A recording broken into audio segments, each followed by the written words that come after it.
ఈ రోజు చాలా సంతోషం, చాలా ఆనందం. ఎందుకంటే హంద్రీ నివా అంటే రాయలసీమకు ఒక వరం, ఒక జీవనాడి. అటువంటి జీవనాడి అయినటువంటి హంద్రీ నివాకు ఆ రోజు అన్న నందమూరి తారక రామారావు గారి దగ్గర నుండి మరి నారా చంద్రబాబు నాయుడు గారు మరి సువర్ణ హస్తాలతో భూమి పూజ దగ్గర నుండి మరి ఈ రోజు 3850 క్యూసిక్ల సామర్థ్యం కలిగినటువంటి పంపుల ద్వారా మరి ఈవేళ హంద్రీ నివాకు నీరందించడం అని అంటే ఈవేళ రాయలసీమ మీద చంద్రబాబు నాయుడు గారికి ఉన్నటువంటి చిత్తశుద్ధికి ఇది ఒక నిదర్శనం. ఎందుకు ఈ మాట చెప్తూ ఉన్నానంటే ఆ రోజు 2019 సమయానికి 3850 క్యూసిక్ల సామర్థ్యం కలిగినటువంటి మోటార్లు ఆల్రెడీ బిగించబడి ఉన్నాయి హంద్రీ నివా మీద.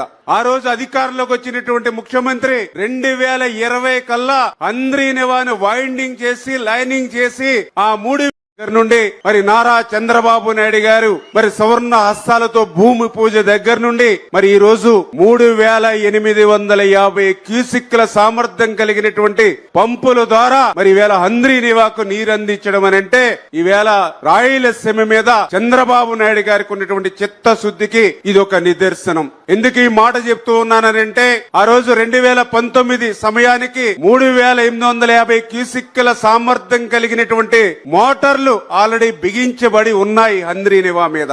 ఆ రోజు అధికారంలోకి వచ్చినటువంటి ముఖ్యమంత్రి 2020 కల్లా హంద్రీ నివాను వైండింగ్ చేసి లైనింగ్ చేసి ఆ 3850 క్యూసిక్లు నీరు ఇస్తానని ప్రగల్భాలు పలికాడు.